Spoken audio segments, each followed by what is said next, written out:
So I knew it was going to happen, and it finally did. I got injured. Now, let me tell you what I did about it.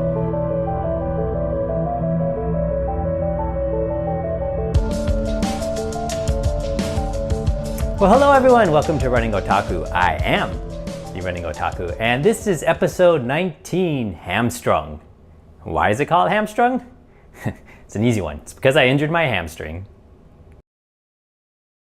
So I'm going to keep the episode this week pretty short because I don't have too much to report, but I do hope you stay to the end because I've got two important questions and I'd love to get your feedback on them.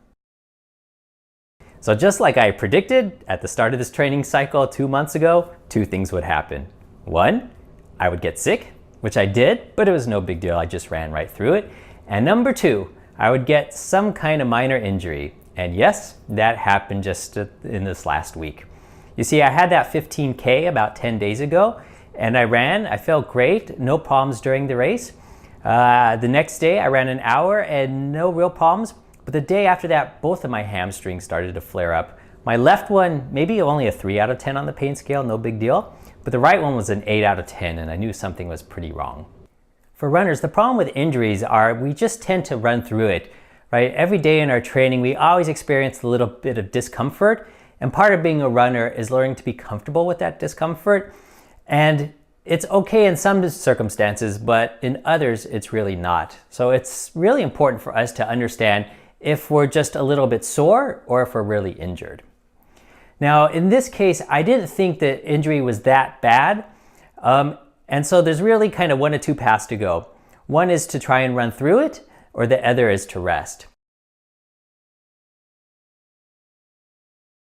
When you run through an injury, I think one of four things can happen. One, you can aggravate it and make it much, much worse. For example, if it's a stress fracture. Two, you might come up with a compensation injury. So in order to run through the pain, you change your gait or the way you shift your weight a little bit, and then you cause an injury somewhere else. And you get into this vicious cycle of overcompensating because one thing hurts, and then you end up injuring another thing. The third thing that can happen is you can just run through it, and you may not exacerbate the problem, but you're just prolonging the recovery, which isn't good. And the fourth thing that could happen is it just has no effect, and you run through and you keep your conditioning, and it heals on its own. And so those are the four things that can happen if you try and run through it. If you decide not to run through it, the benefit is you'll probably heal more quickly, but the downside is you've taken some time off, and if it's a week or more, there is a significant decrease in your conditioning. Now in my case, my target race, the Boston Marathon, is 8 weeks away, and I wanted to not risk prolonged injury. So my decision was just to sit out and let it heal. And it's hard, right? The last run I did was last Tuesday. I ran for an hour. And then on Wednesday, I tried to run, but after 5 minutes, I just stopped. I knew something was wrong. And I stayed off it entirely until Tuesday of this week. So, 6 days or so. And I just wanted to test it out. So I ran about 5 or 10 minutes and it felt pretty good, but I didn't want to push it. So I waited 2 more days till today, which is Thursday. And this morning I ran a half hour. Everything felt great. My left hamstring is a 0 out of 10. Out of pain, and my right is only like a 1 out of 10. So I'm pretty sure I'm almost completely recovered, and I will pick up my regular training regimen starting tomorrow. So as I mentioned at the beginning of this video, I have 2 questions for you, and the first of which has to do with an upcoming race.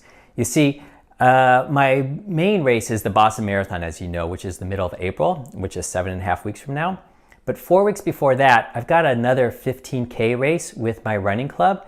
And I've already paid for it. It was like $70. I can't get my money back.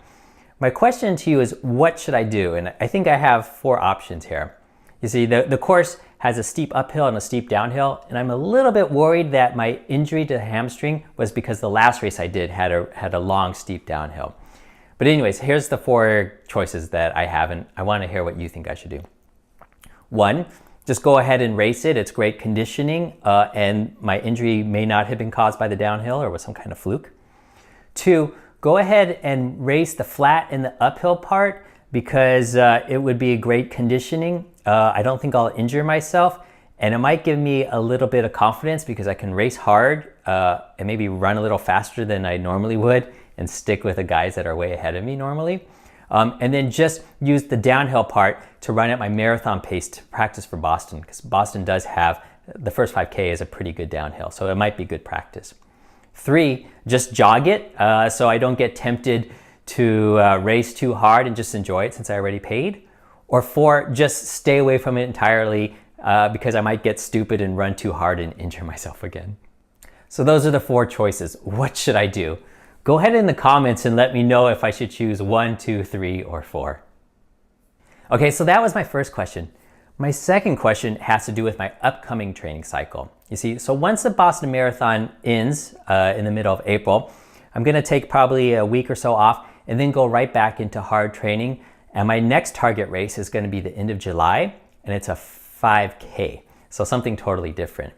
And I'm wondering how I should train for that. You see, over the last year and a half since I've really gotten back into running, I've used 3 different training programs and they've all worked really well.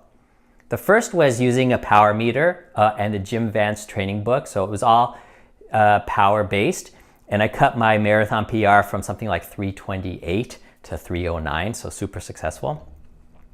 And then the second training plan I used was the Daniels running formula last summer, and I cut my 5K time from a recent time of like 1930 down to that 1822. So super successful there too.